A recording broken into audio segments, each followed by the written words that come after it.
ऋषिवर, क्या भगवान वाल्मीकि लवकुश को अयोध्या लेकर जाएंगे? यदि उन्हें स्वयं लवकुश को ले जाना होता और केवल राम परिवार को एक करना होता तो इतने वर्षों तक आपको वनवास का दंश क्यों भोगने देते?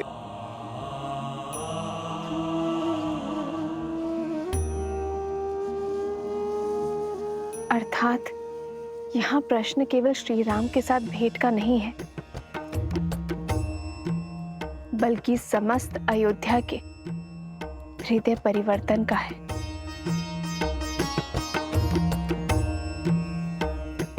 भगवान वाल्मीकि और उनकी शिक्षा पर विश्वास रखिए। वो लवकुश को बिना उचित ज्ञान दिए अयोध्या नहीं भेजेंगे। और अभी उचित ज्ञान प्राप्त करने का मार्ग है लवकुश का मिथिला प्रवास।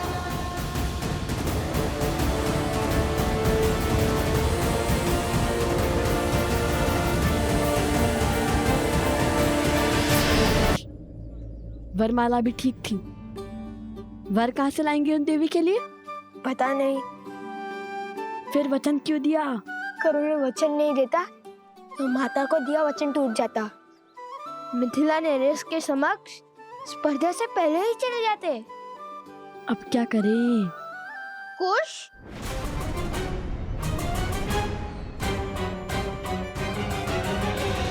सैनिक थोड़ी ही ना हमारा नाम जानते हैं।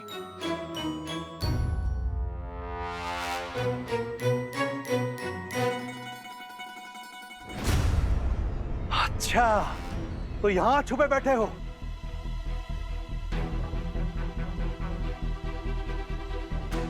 तो अकेले नहीं हो, पूरा का पूरा चोरों का दल है। अरे कैसा दल? भागो!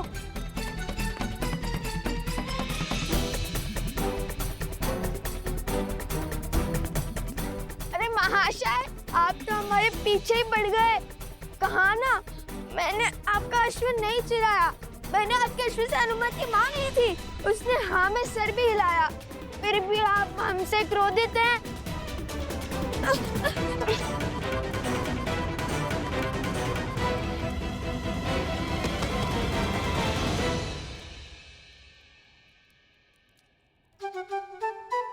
तुमने उचित नहीं किया कुश।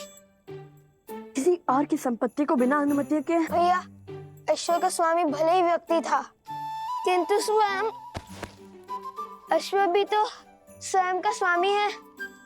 मैंने उससे पूछा था और उसने हाँ में सर भी हिलाया था। राजकुमारों को कब से अनुमति मांगनी पड़ी? क्या? अर्थात ऋषि कुमारों को। राजकुमार हो या ऋषि कुमार, अनुमति तो लेनी ही पड़ती है। अब तो सैनिकों के साथ उस अश्व के स्वामी से भी छुपना पड़ेगा। पूरा मिथिला पीछे पड़ गया हमारे। यदि पकड़े गए तो ना श्री राम से भेंट होगी और ना माता को दिया वचन पूरा होगा। हाँ, पकड़े गए तो अधिक बुरा होगा। पकड़े गए तो नहीं, पकड़े गए हो।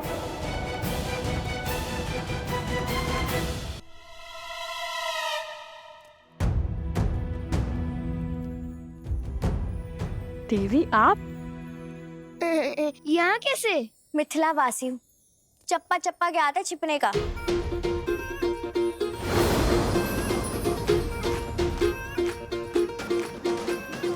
देखिए, ये मेरा वचन है।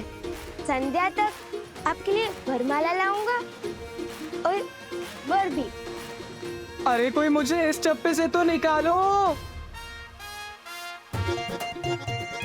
देवी, किसी मिथ्या बोध के कारण आपके सैनिक और वो अश्व का स्वामी हमारे पीछे पड़ गए हैं। परंतु मेरी बात सैनिक, देर रुक जाइए। हमारा कार्य सफल होते ही आपको सब विस्तार में बता दूंगा। अरे मेरी बात तो पहले मुझे इस मटके से निकालो। ओ गुरु, रुक जाइए। सैनिक, धैर्य रखिए। अरे कैसे धैर्य रखूं? अब मेरा विश्व इस मटके में समा गया है, ऐसा लग रहा है। आपको मटके से भी निकालेंगे और आपको वरमाला भी मिलेंगी। राजकुमारों की हर इच्छा पूरी होती है, बस कहने की देरी है। राजकुमार? ऋषि कुमार, अरे राजकुमार हो या ऋषि कुमार हो, कोई मुझे इससे निकालो। देवी वरमाला दे देंगे, किंतु वर का थोड़ा कठिन है। मैं वरमाला भी पहनाऊंगा और वर भी बन जाऊंगा। कोई मुझे इससे तो निकालो। हमें आगे बढ़ना होगा। तुम्हें अपनी पड़ी है, पहले इन्हें निकालो। हाँ, प्रयास तो किया था किंतु निकले नहीं। रुको,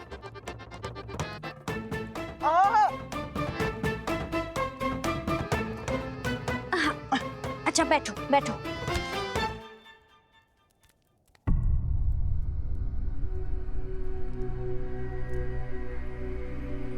रुको,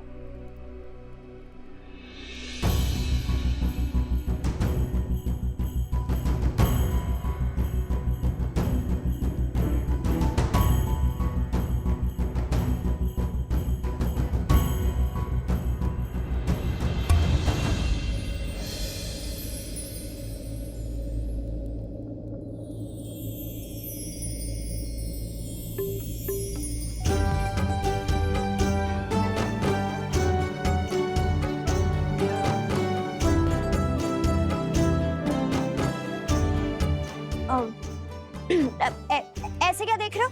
क्या मैं राक्षसी लग रही हूँ? अरे नहीं नहीं, ऐसी बात नहीं है। तो फिर कैसी बात है? अरे लज्जा आ रही है इन्हें, वो कभी इतनी सुंदर स्त्री देखी नहीं है ना।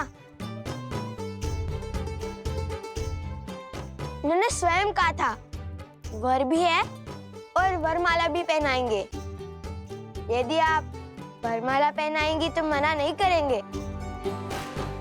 है ना गुरु? तो क्या विचार है आपका गुरु? मिल गए।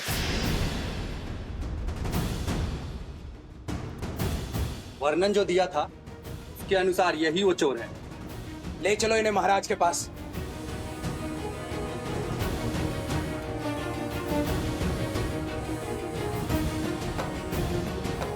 ऐसा साहस मिथिला के पुजारी, त्रिकाल के जमाता, वास्तव में समस्त मिथिला के जमाता है। आपने इनका अपमान करने का दुस्साहस कैसे किया सैनिक? क्षमा करें देवी प्रसूता, परंतु कोई बात नहीं।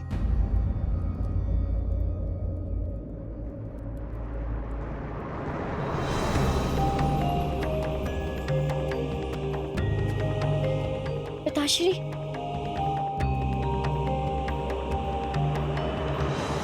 श्री त्रिकाल महोदय प्रणाम। मुझे भी अभी अभी पता चला है कि मेरी पुत्री ने इन महाशय का चयन किया है। शीघ्र विवाह संपन्न होगा।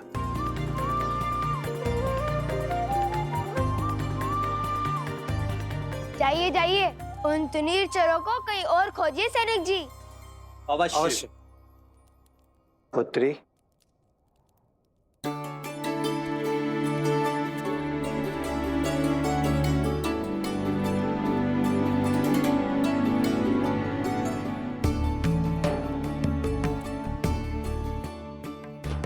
मैं अगस्त गोत्र का शिव उपासक त्रिकाल शरण शर्मा हूं और ये मेरी पुत्री प्रसूता है।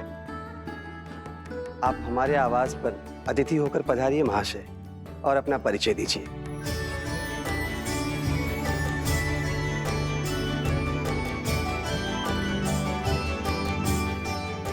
मैं भरद्वाज गोत्र का वैष्णव सोमकरण हूँ और ये मेरे भ्रातृश्री अवस्थरा है। मैं उनकी ओर से अपने विवाह का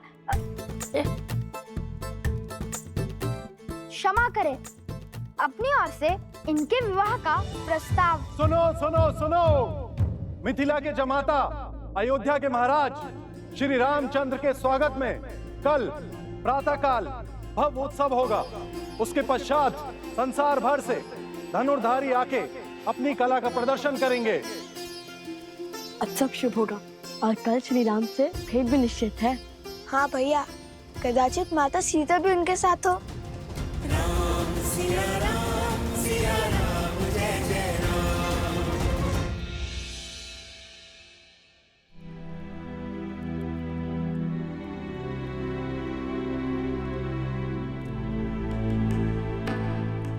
अवसरा भैया कहाँ गए? राजकुमार लव? राजकुमार कुछ भी नहीं है यहाँ।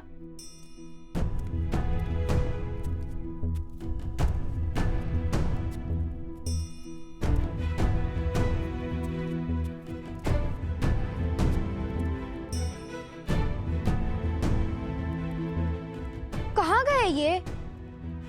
मुझे सताने में क्या आनंद आता है सबको? माता!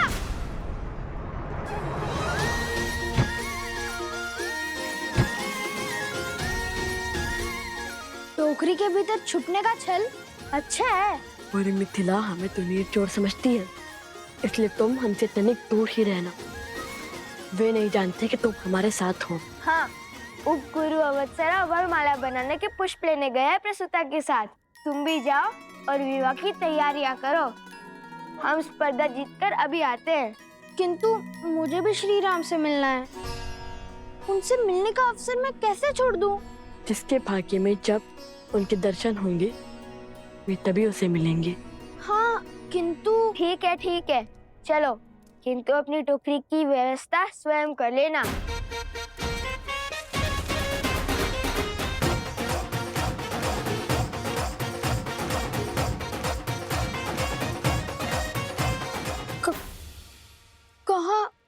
कहाँ है टोकरी?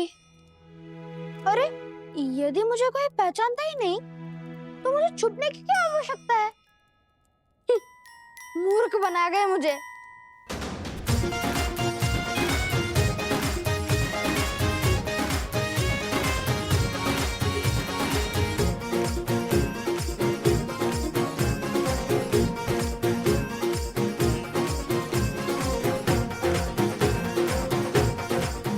अरे चलो चलो, शीघ्र चलो, प्रतिस्पर्धा आरंभ होने वाली है। हाँ हाँ, चलो मित्रों, शीघ्रता करो नहीं तो विलंब हो जाएगा। चलो जल्दी चलो।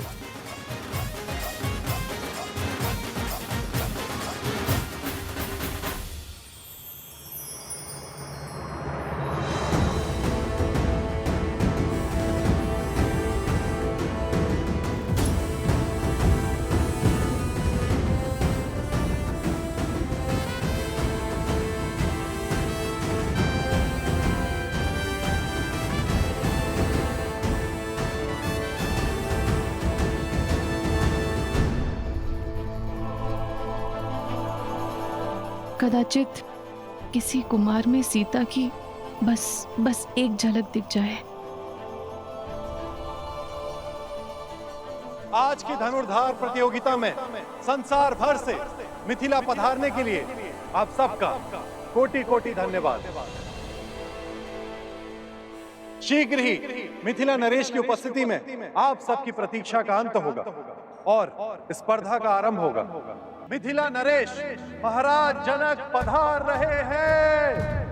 महाराज जनक की, महाराज जनक की, महाराज जनक की, महाराज जनक की, महाराज जनक की, महाराज जनक की। जनको मिथिलादेशः सधर्मात्मा महेश्वरः, ज्ञानी च तपसा युक्तो धीरः शौर्य समन्वितः, दिव्य ज्ञान विभूषितः, सिद्धि संपन्न एव च, विदेहेश्वर दुर्लभो लोकेश्वपि सुदुर्लभः।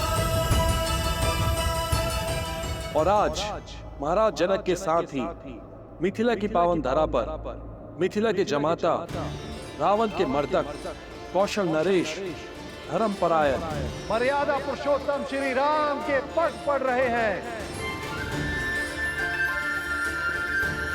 मर्यादा पुरुषोत्तम श्री राम की शयन।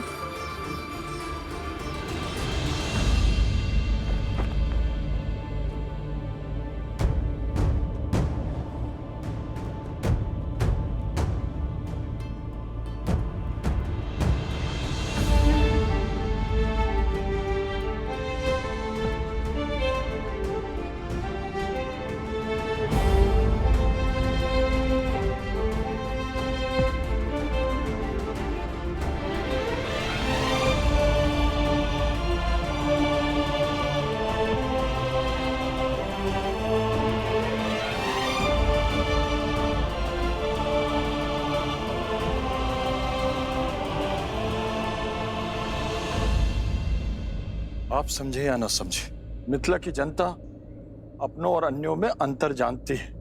यही तो दुख है कुशाध्वज। मिथिला की ज्ञानी प्रजा भी धर्म अधर्म में अंतर नहीं पहचान पा रही। जिसने भी श्री राम को नहीं अपनाया वो धर्म से वंचित रह जाएगा। हमारी प्रजा का यह आवेश भी मेरी ही भूल है। कदाचित उन्हें आभास ही नहीं है कि मेरे हृदय में श्री राम के प्रति कोई द्वेष नहीं है, और जब उन्हें ज्ञात होगा तो संभवतः उनका क्रोध भी शांत हो जाएगा।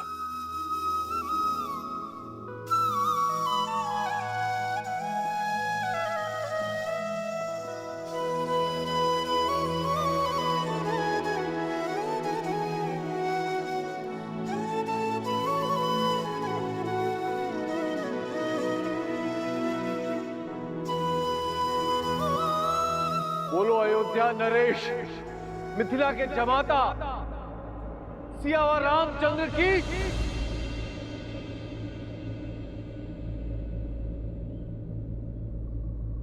सियावर रामचंद्र की। सियावर रामचंद्र की। सियावर रामचंद्र की। सियावर रामचंद्र की। सियावर रामचंद्र की। सियावर रामचंद्र की। सियावर रामचंद्र की। सियावर रामचंद्र की। सियावर रामचंद्र की। सियावर रामचंद्र की। सियावर रामचंद्र की। सियावर रामचंद्र की। सियावर रामचंद्र की। सियावर रामचंद्र की। सियावर रामचंद्र की। लगता है श्री राम मंच पर आ गए। भैया मुझे इन्हें देखना है, शीघ्र चलिए ना। चलो।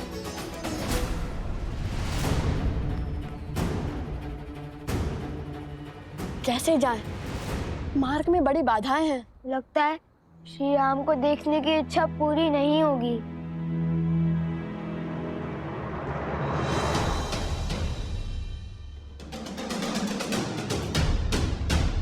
तुम्हारी इच्छा अवश्य पूर्ण होगी कुश। आओ मेरे साथ।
भैया श्री राम।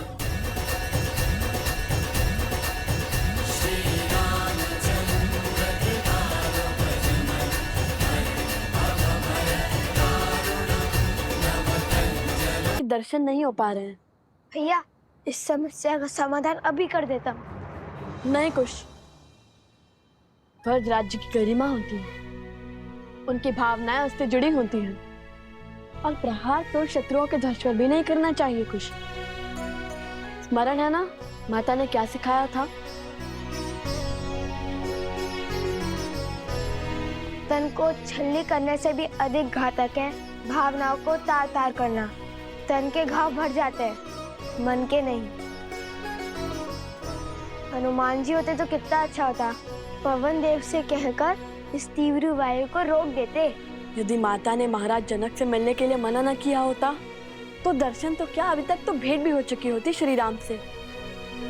किंतु तुमने उचित कहा कुश, पवन देव से कहकर इस तीव्र वायु को रोक देते हनुमान जी।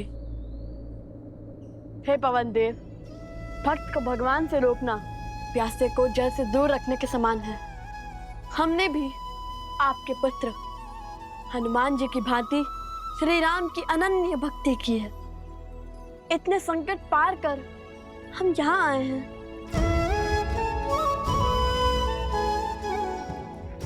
अब तो सहायता कीजिए ना। यदि हमारी भक्ति सच्ची है तो कृपया अपने वेग का थोड़ा कम करें और हमें केवल श्री राम के दर्शन का आनंद दे।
श्री राम श्री राम।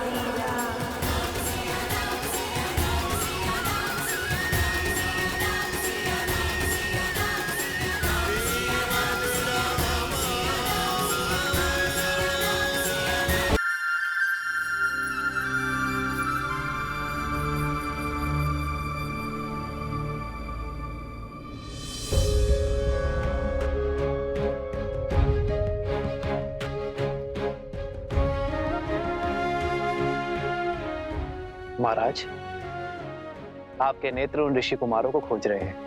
हाँ श्री राम, उनके मिथिला में आने का प्रमाण तो मिल ही चुका है। वो तुनीर, अवश्य ही वो यहीं कहीं होंगे। फिर चिंता किस बात की? ऐसी प्रतिस्पर्धा कोई धनुर्धर नहीं छोड़ेगा। आप स्पर्धा का शुभारंभ कीजिए महाराज। वो बालक अवश्य भाग लेंगे। हम अवश्य भाग लेंगे कुश। प्रतियोगिता क्षेत्र में हमारे जाने पर रोक है, किंतु हमारे बाणों को तो नहीं।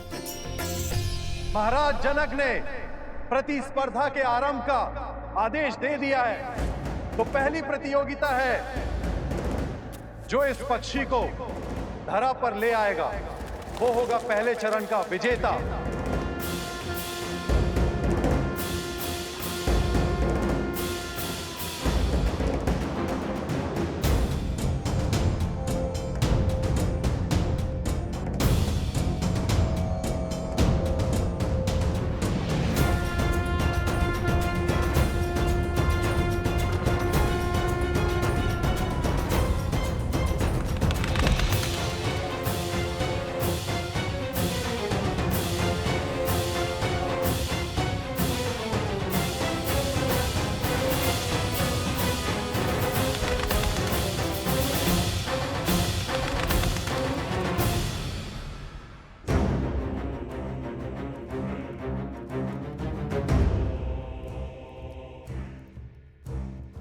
यही आ पहुंचा।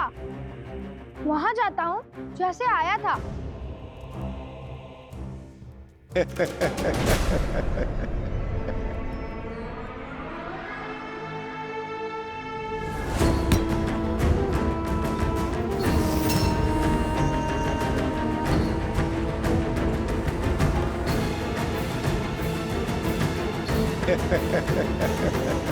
महाराज, इस पक्षी को नीचे लाने के लिए प्रतियोगी इस पर वार करेंगे, इसे मार देंगे।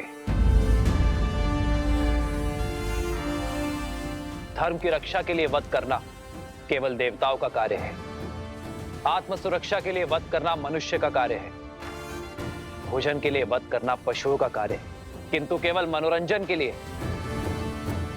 या सामर्थ्य के प्रदर्शन के लिए वध करना केवल और केवल राक्षसों का कार्य है।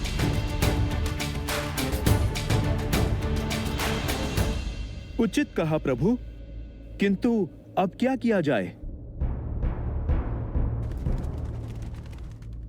इस पक्षी को बिना मारे भूमि पर लाना होगा। उसे आहत करना निषेध है। उचित कहा आपने श्री राम। मैं ये कैसे नहीं समझा। जिन ऋषि कुमारों की मुझे खोज है वो इस प्रतियोगिता में जीव हत्या कदापि नहीं करेंगे। भ्राता कुशाध्वज,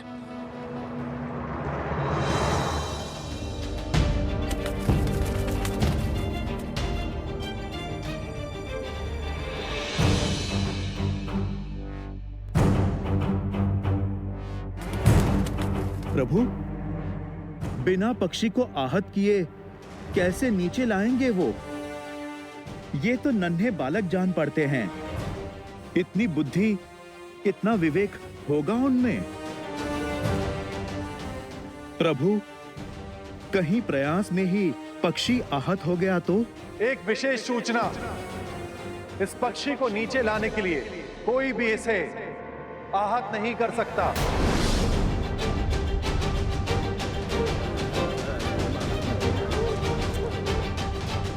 अरे बिना वार किए नीचे कैसे लाएंगे?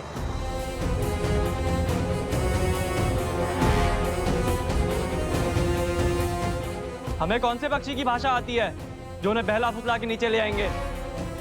हम सब साथ में बाण मार कर भी उसे नीचे नहीं ला पाएंगे। असंभव है प्रतिस्पर्धा पूरी करना। महाराजा जनक हमारा अपमान करना चाहते हैं, इसीलिए इन्होंने असंभव शर्त रखी है। ये अपमान है हमारा। ये अपमान है हमारा। ये अपमान है हमारा। ये अपमान है हमारा। ये अपमान है हमारा। ये अपमान है हमारा। शांत हो जाइए, शांत हो जाइए। हम कैसे शांत हो जाए? ये अपमान है हमारा।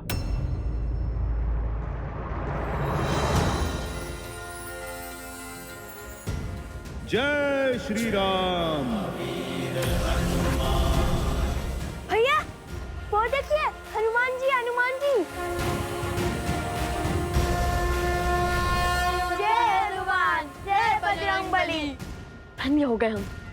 पहले प्रभु श्री राम और अब हनुमान जी के भी दर्शन हो गए हमें। अब पर माता सीता के दर्शन हो जाए। राम नाम से सागर में पत्थर तैर गए महाशय, और आप कहते हैं बिना मारे पक्षी को नीचे लाना असंभव है। प्रतियोगिता का नियम है तो उसे पूरा करने वाला भी होगा, अन्यथा हार मान के अपने ध्वज को लज्जित करके आप चले जाइए यहां से।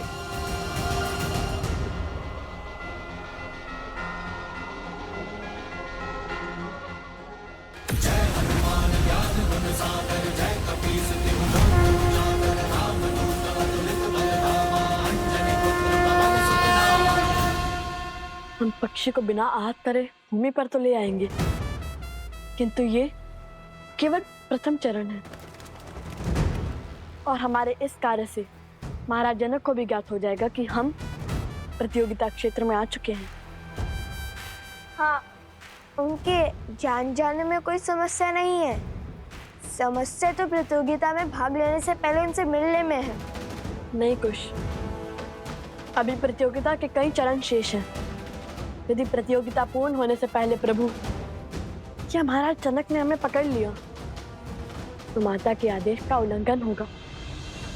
उन्होंने प्रतियोगिता पूर्ण होने से पहले महाराज जनक से ना मिलने का आदेश दिया था। तुम दोनों वहां स्पर्धा में भाग लेने के लिए जा रहे हो तो बाकी प्रतियोगियों से भिन्न नहीं रहना, क्योंकि यदि उन्हें ज्ञात हुआ कि तुम दोनों मिथिला नरेश को जानते हो तो बातें बनेंगी। अर्थात हर बार प्रतियोगिता जीतकर हमें अपना स्थान बदलना होगा जब तक प्रतियोगिता पूर्ण ना हो जाए। चलो पहले ये चरण तो जीत लो।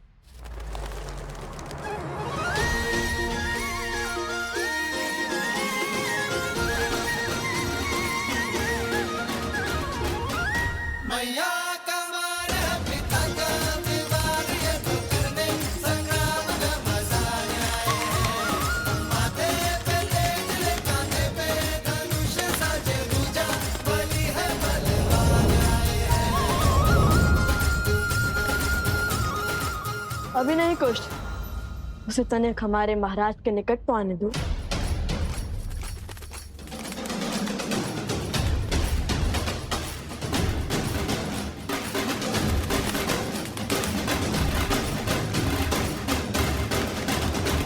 अब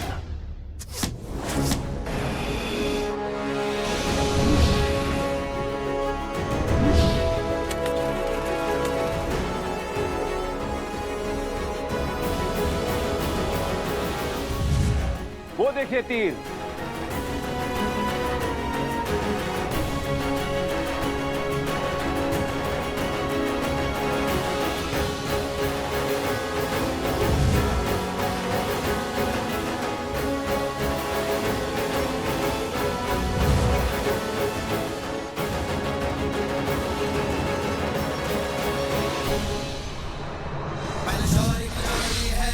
महावीर भी करते प्रणाम, जो करे प्रहार तो हिल जाए धरती पर्वत आसमान। बल शौर्य की जोड़ी है लव कुश महावीर भी करते प्रणाम, जो करे प्रहार तो हिल जाए धरती पर्वत आसमान। धनुष उठावे प्रत्यंचा जो करे बाण संधान, तो इनमें दिखे सीता का धीरज बल जैसे श्री राम। जाते राम की मर्यादा सीता का बलिदान, इनमें भक्ति में छोटे तो हनुमान आए। अद्भुत, वर्षों से ऐसी कला नहीं देखी मैंने। प्रभु, आपको प्रसन्न करने वाले ये धनुर्धर सामान्य नहीं हो सकते। ये अवश्य ही उन ऋषि कुमारों की लीला होगी। आर्य, सच कहते हैं आप। कुशध्वज, आप शीघ्र सैनिकों को उस ओर भेजिए। मुझे दोनों बालक चाहिए। ये तेजस्वी बालक किसी साधारण वंश के नहीं हो सकते। मेरा भी अनुमान यही है गुरुदेव। उनकी प्रतिभा निकट से देखने की इच्छा मेरी भी हो रही है महाराज, पर वो दोनों बालक है का? भला ये अपनी पहचान छुपाकर क्यों भाग ले रहे प्रतिभा बहनों में?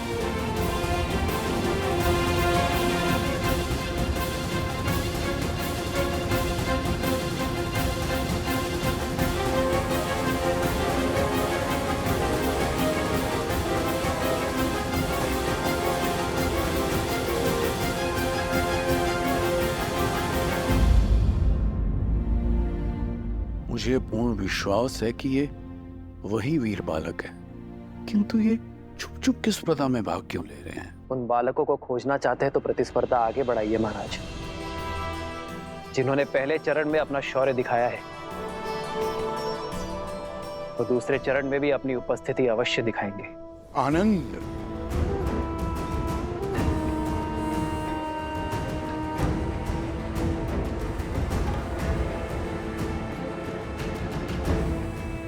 कोई बात नहीं, अभी कुछ देर में तुम्हारे मित्र प्रतिस्पर्धा जीत जाएंगे और तुम उनका सत्य सबके सामने उजागर करोगे। फिर हम दोनों उत्सव मनाएंगे।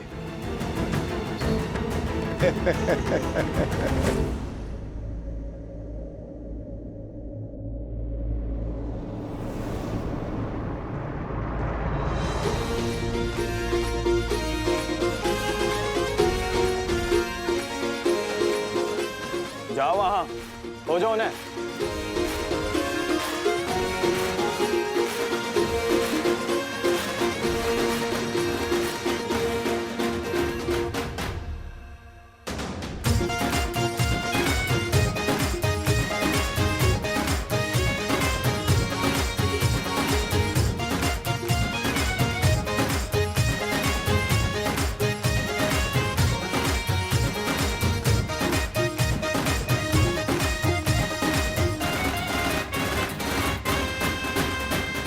यदि माता के आदेश की बेड़ियां ना होती तो अब तक प्रभु श्री राम के आशीष पा चुके होते, कदाचित माता सीता के भी। माता ने प्रतियोगिता पूर्ण होने से पहले महाराज जनक के समक्ष न आने का आदेश इसलिए दिया था ताकि महाराज जनक को कोई पक्षपाती न समझे, और यदि ये आदेश ना हुआ होता तो प्रतियोगिता स्थल से इतनी दूर इतनी बाधाएं पार कर करधा में भी ना जीते होते। उचित है। और वैसे भी प्रभु श्री राम का आशीष तो देर सवेर भी ले लेंगे हम।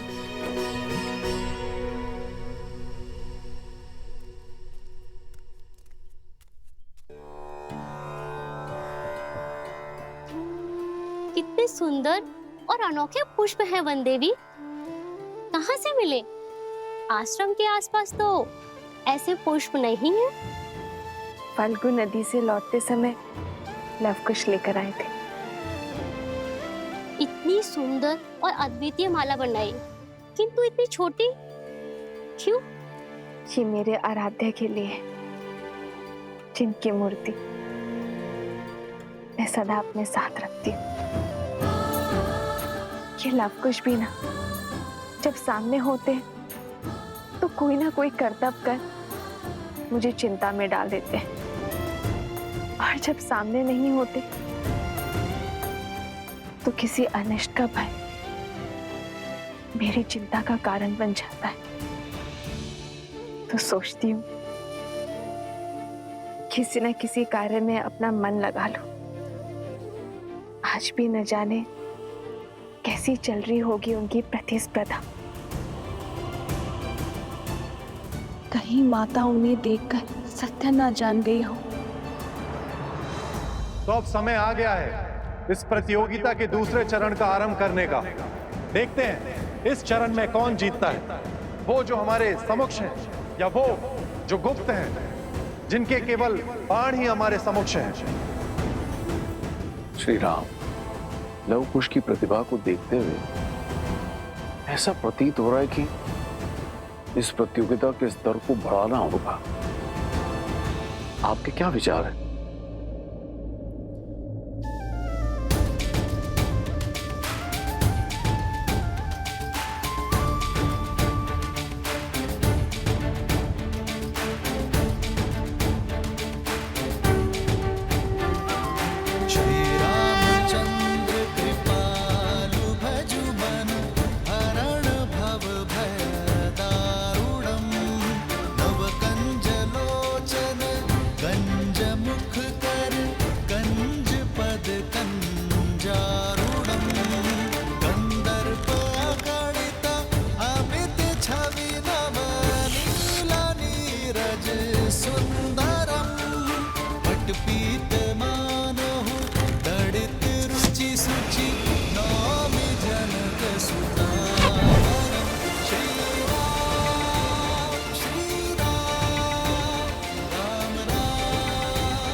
भूमि से जल और मन का पाप जब बाहर निकलता है तो उसके स्रोत को रोकना असंभव हो जाता है।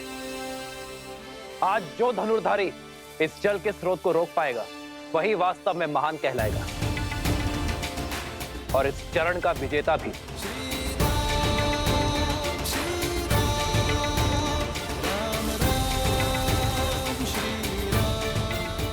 भूमि से निकले जल को रोकना कठिन होगा। अत्यंत कठिन कार्य है श्री राम। किसी भी भूमि से जल निकालना गुरु अपने शिष्य को अवश्य सिखाते हैं, किंतु धरा से निकलते जल को रोकना ये हर किसी के बस की बात नहीं है। वीरों को परख रहे हैं महाराज, परीक्षा इतनी सरल कैसे हो सकती है। देखते हैं उन ऋषि कुमारों ने विद्या सीखी है या नहीं।